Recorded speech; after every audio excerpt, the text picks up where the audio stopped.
নমস্কার, আমি বনশ্রী। আমার শ্রীর রান্নাঘরে আপনাদের সকলকে জানাই সাদর আমন্ত্রণ। ভিডিওটি স্কিপ না করে পুরো দেখবেন, না হলে কিন্তু পারফেক্ট টেস্ট আসবে না। আমার আজকের রেসিপি বাঁধাকপির কোপ্তা। ঘরে থাকা একদম কম উপকরণে অতি সহজেই তৈরি করে নিতে পারবেন এই সুস্বাদু রেসিপিটি। আমি এখানে একটা বাঁধাকপিকে খুব ভালো করে ধুয়ে তার আধখানা নিয়ে কাটতে শুরু করেছিলাম, কিন্তু দেখলাম বেশি হয়ে যাবে, তাই আধখানা নিলাম। নিয়ে এটাকে একদম সরু সরু করে কুচিয়ে নিচ্ছি। তো অর্ধেকটাও থেকে আর একটু কম লাগলো, তাতেই বেশ অনেকটা হয়ে গেছে। একদম সরু সরু করে কুচিয়ে নিয়েছি। এবারে আমি এখানে একটা ইডলি মেকার বসিয়ে দিয়েছি। দিয়ে সেখানে আমি বাঁধাকপিগুলোকে একটু ভাপাতে দিয়ে দিলাম। বাঁধাকপি এভাবে ভাপিয়ে নিলে এর পুষ্টিগুণও বজায় থাকে, আর এর স্বাদ গন্ধটাও বেশি ভালো থাকে। জলের মধ্যে দিয়ে সেদ্ধ করলে এর পুষ্টিগুণটাও কমে যায়, আর স্বাদটাও আমার মনে হয় বেশ কিছুটা কমে যায়। আপনাদের কাছে যদি ইডলি মেকার না থাকে, তাহলে আপনারা কড়ার মধ্যে যে ঝারি কাঁচিগুলো থাকে সেগুলো দিয়েও এইভাবে ভাপিয়ে নিতে পারেন। আমি এটা ১০ মিনিটের জন্য চাপা দিয়ে দিয়েছিলাম। খুব সুন্দর সেদ্ধ হয়ে গেছে। আমি এবার এটাকে সরিয়ে নিচ্ছি। এখানে আমি একটা কড়া নিয়ে নিয়েছি, নিয়ে তার মধ্যে হাফ মুঠো চীনাবাদাম দিয়ে দিলাম। চীনাবাদামগুলো ভাজা হয়ে গেছে। এবার আমি অল্প কিছু ১২টা মতো কিশমিশ নিয়েছি, সেগুলোকে একটু কুচিয়ে নিলাম। আর চীনাবাদামের খোলাটা ভালো করে ছাড়িয়ে নিয়ে এগুলোকেও আমি একটু কুচিয়ে নিচ্ছি। তবে কখনই এগুলো মিক্সিতে দেওয়ার চেষ্টা করবেন না, ছুরি দিয়েই কুচিয়ে নেবেন। আপনারা আপনাদের স্বাদ অনুযায়ী চীনাবাদাম আর কিশমিশের পরিমাণ কমাতে বাড়াতে পারেন। আমি বাঁধাকপিগুলোকে একটু চটকে নিলাম। এবার এর মধ্যে দিয়ে দিলাম হাফ চামচ আদা বাটা, ১ চামচ কাঁচা লঙ্কা বাটা আর স্বাদ অনুযায়ী নুন। কাঁচা লঙ্কাটা আমি একটু বেশি দিলাম, কারণ একটু ঝাল ঝাল হলে খেতে ভালো লাগে। দিয়ে দিলাম 1/4 চামচ মতো হলুদ গুঁড়ো, আর হাফ চামচ মতো গরম মশলার গুঁড়ো, হাফ চামচের মতো ধনে গুঁড়ো, আর হাফ চামচ মতো লাল লঙ্কার গুঁড়ো। এ সবটাই কিন্তু দিলাম আমার মশলার চামচ মেপে। আর কুচিয়ে রাখা চীনাবাদাম আর কিশমিশটাও দিয়ে দিলাম। দিয়ে এবার ভালো করে এগুলোকে একটু মিশিয়ে নেব। এখানে আমি দিয়ে দেবো বাইন্ডিং এর জন্য ২ চামচ ভর্তি করে বেসন। এবার বেসনটাকে আমি বাঁধাকপির সঙ্গে একটু ভালো করে মিশিয়ে নিচ্ছি। এই সময়টা একটু সতর্ক থাকবেন, কারণ বাঁধাকপি থেকে কিন্তু অলরেডি সবসময় একটা জল রিলিজ করতে থাকে। তো যেরকম জলটা রিলিজ করবে সেই অনুযায়ী, যেমন আমি এখানে আরো ১ চামচ বেসন লাগবে বলে দিয়ে দিলাম। এটা বুঝে আপনারা মেশাবেন। আবার লাস্টে দিয়ে দিলাম ২ চামচ চালের গুঁড়ো। এটা কিন্তু জাস্ট ক্রিস্পি হওয়ার জন্য। চালের গুঁড়োটা দিলে একটু ক্রিস্পি হয়। এটাও আপনারা বুঝে ২ চামচ মতো দিয়ে দেবেন। যদি লাগে আর ১ চামচ বেশি দিতে পারেন, কোনো অসুবিধে নেই। এখানে আমি একটা ছোট কড়া বসিয়ে দিয়েছি, দিয়ে তাতে পরিমাণ মতো তেল দিয়ে তেলটাকে ধোঁয়া ওঠা গরম করে নিলাম। নিয়ে এর মধ্যে কোপ্তাগুলোকে ছেড়ে দিলাম। যদি ডিপ ফ্রাই করতে হয়, তাহলে অবশ্যই একটু ছোট এরকম গর্তের মতো কড়া নেবেন। তাতে তেলটা অল্প তেলেই এই ডুবোভাবে ভাজা যায়। কড়া যদি বড় হয় বা যদি ননস্টিক ফ্রাই প্যান যেগুলো হয় সেগুলো নেন, তাহলে কিন্তু এই ডিপ ফ্রাই করতে গেলে অত্যধিক পরিমাণে তেল দিতে হয়, এবং সেই তেলটা, যে পোড়া তেলটা থাকে, সেটা বারবার গরম করে খাওয়াটা ভালো নয়। তাই আপনারা চেষ্টা করবেন যাতে একটু ছোট এরকম ডিপ করা নেওয়া যায়। তাতে কিন্তু অল্প তেলে এইভাবে, যেমন আমি ধরুন এখানে ৬টা বা ৫টা করে দিচ্ছি, সেইভাবে দিয়ে দিয়ে কোপ্তা, পকোড়া বা চপ যা কিছুই আপনি ডিপ ফ্রাই করুন না কেন, তাহলে কিন্তু আপনার পোড়া তেলের পরিমাণটা অবশ্যই কম থাকবে। এটা কিন্তু আমি টিপস হিসেবে দিলাম। এটা একটু মাথায় রাখবেন, কারণ পোড়া তেল খাওয়া কোনো কাজের কথা নয়। কিন্তু আমরা তো নষ্টও করতে পারি না। যেমন এতটা তেল রয়েছে, আমি এই কড়াটা ওই জন্য সরিয়ে দিচ্ছি। দিয়ে আমি এখানে একটা অন্য ফ্রাই প্যান নিয়ে নিলাম। তেলটা ফুটন্ত, ওখান থেকেই তেল কিছু ৪ চামচ মতো আমি নিয়ে নিলাম। এবার এই তেলের মধ্যে আমি দিয়ে দিলাম ২টো মিডিয়াম সাইজের আলুকে একটু টুকরো টুকরো বড় সাইজ করে কেটে নিয়ে, দিয়ে একটু ঢাকা চাপা দিয়ে এটাকে আমি একটু ভেজে নেব। আলুকে যদি একটু ৩০ সেকেন্ড করে চাপা দিয়ে উল্টে পাল্টে এইভাবে একটু ভেজে নেওয়া হয়, মানে এখানে কোনো রকম নুন টুন কিছুই দেবেন না, শুধুই আলুটা ভাজা, তাহলে কিন্তু এর স্বাদ গ্রেভিতে গেলে খুব ভালো হয়। আমার আলুটা ভাজা হয়ে গেছে। এবারে আমি এখানে একটা শুকনো লঙ্কাকে ছেড়ে দিয়ে দিলাম। দিলাম ১ চামচ গোটা জিরে, আর দিলাম একটা তেজপাতাকে ২ টুকরো করে, আর 1/4 সাইজের, ইঞ্চি সাইজের একটা দারচিনি, ২টো লবঙ্গ, আর ২টো ছোট এলাচের খোলাটা ফেলে দিয়ে শুধু দানাগুলো দিলাম।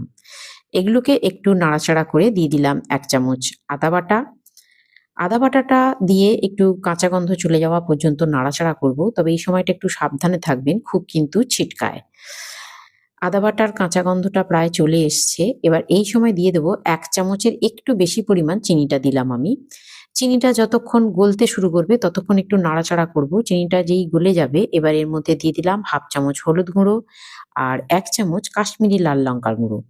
এই যে একটু তেলটা আছে না আদার, এর মধ্যে যদি এই কাশ্মীরি লাল লঙ্কার গুঁড়ো, হলুদ গুঁড়ো আর চিনিটা দেয়া হয় তাহলে কিন্তু গ্রেভির কালারটা অসম্ভব সুন্দর আসে। এত সুন্দর রং আসে এটা কিন্তু পরের তরকারিতে দিলে মানে যেটা রেসিপিটা রান্না হয়ে যায় তাতে দিলে কিন্তু এত সুন্দর কালারটা আসে না। এখানে আমি দিয়ে দিলাম একটা বড় সাইজের টমেটোকে কুচিয়ে। এবার টমেটোটাকেও আমি তেলের মধ্যে একটু ভাজা, ভাজা করে নিলাম। নিয়ে এখানে আমার এই রেসিপিতে যতটা পরিমাণ নুন লাগবে আমি কিন্তু সব নুনটা দিয়ে দিলাম। আমি পরে আর কোনো নুন দেব না। আপনারাও এই সময় নুনটা দিয়ে দেবেন। দিলে টমেটোটা গলেও যাবে তাড়াতাড়ি আর সমস্ত রেসিপির মধ্যে নুনটা খুব ভালো অ্যাডজাস্টও হয়।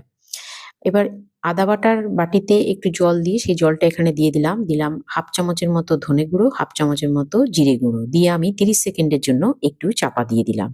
টমেটোটা নরম হয়ে গেছে। এবার আমি এটাকে একটু ভালো করে নেড়ে-চেড়ে কষিয়ে নিচ্ছি। আপনারা কোন শহর বা গ্রাম থেকে দেখছেন আমাকে কমেন্টে অবশ্যই জানাবেন। আপনার নামটা জানাতে ভুলবেন না। ভিডিওটি পুরো দেখার পর ভালো লাগলে একটা লাইক করে দেবেন এবং পাশে থাকা বেল আইকনটি প্রেস করে দেবেন যাতে আমার সমস্ত রেসিপি আপনার কাছে পৌঁছে যায়। আপনার কোনো প্রিয়জন বা বন্ধুর কাছে রেসিপিটি শেয়ার করে দেবেন যাতে আপনি আপনার নিজস্ব সময় মতো একবার রান্নাটি দেখে নিতে পারেন। ইউটিউব থেকে দেখলে চ্যানেলটি সাবস্ক্রাইব এবং ফেসবুক থেকে দেখলে পেজটি ফলো করে দেওয়ার অনুরোধ রইল। আমার মসলাটা কষানো হয়ে গিয়েছিল। তার মধ্যে আমি আমার আগে থেকে ভেজে রাখা আলুগুলোকে দিয়ে দিয়েছি। দিয়ে এবার সেগুলোকেও আমি এই মসলার সঙ্গে একটু ভালো করে কষিয়ে নেব। এইখানটা কিন্তু ভীষণ ইম্পোর্টেন্ট। এই যেকোনো সবজি বা আলু যাই হোক না কেন সেটা যদি মসলার সঙ্গে একটু ভালো করে যত্ন নিয়ে একটু সময় নিয়ে যদি কষিয়ে নেওয়া হয় তাহলে কিন্তু গ্রেভি আর পুরো রেসিপির স্বাদই অসম্ভব ভালো হয়। এবারে আমি এখানে দিয়ে দেব পরিমাণ মতো জল। আপনারা আপনাদের মতোই জল দেবেন। তবে খুব বেশি জল এখানে ইউজ করবেন না। কারণ খুব বেশি জল হলে তার স্বাদ ভালো হয় না। আমি এখানে দিয়ে দিলাম ২ টো চেরা কাঁচা লঙ্কা। এটা ফ্লেভারটা ভালো আসে। আর দিয়ে দিলাম ধনেপাতা কুচি। দিয়ে এটাকে আমি ওই ১-১০ মিনিট বা ৭ মিনিটের মতো চাপা দিয়ে দিলাম। আমার হয়ে গেছে। একদম চাপা খুলে নিয়েছি। সবকিছু সেদ্ধ হয়ে গেছে। এবার আমি এটাকে একটু হাই ফ্লেমে জাস্ট ফুটিয়ে নিচ্ছি। আমার একদম রেসিপি রেডি। আমি একটা পাত্রের মধ্যে কোফতাগুলোকে ভেজে তুলে রেখেছিলাম, সেগুলো উষ্ণ গরম ছিল। এবার সেই অবস্থাতেই আমি আমার ফুটন্ত যে গ্রেভিটা এখন নামিয়েছি, সেটা আমি ওর মধ্যে ঢেলে দিচ্ছি কোপ্তাগুলোর মধ্যে। কোপ্তাগুলোর মধ্যে আলু আর গ্রেভিটা পুরো ঢেলে একদম চাপা দিয়ে দেব। মানে চাপার মতো হয়ে যাবে জিনিসটা। অন্য কিছু ঢাকা-চাপা আমি বাইরে থেকে দেব না। এতে কি হবে গ্রেভির যে রস সেটা সম্পূর্ণ কোফতার মধ্যে ঢুকে যাবে এবং কোফতাটা অসম্ভব সুন্দর খেতে লাগবে। আমি আর এই কোপ্তাগুলোকে আমি রেসিপির মধ্যে দিয়ে কিন্তু ফোটাইনি।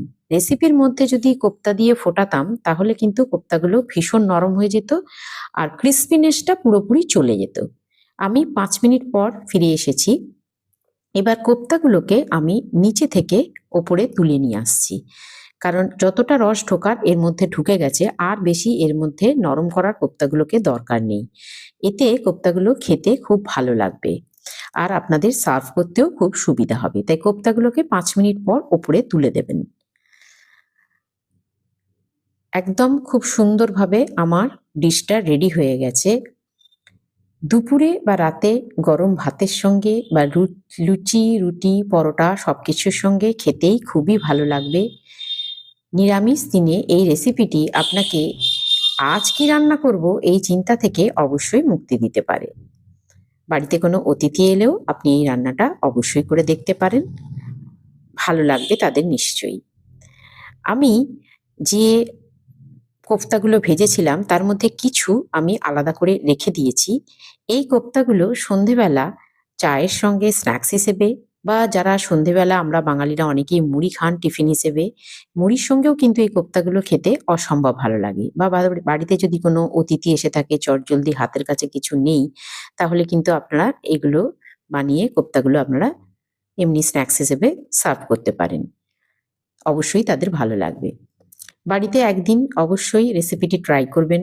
বাড়ির ছোট থেকে বড় প্রত্যেকের ভালো লাগবে এবং আশা করি আপনি প্রশংসা পাবেন। আজ এ পর্যন্তই। আবার আসবো অন্য একটি রেসিপি নিয়ে। ধন্যবাদ।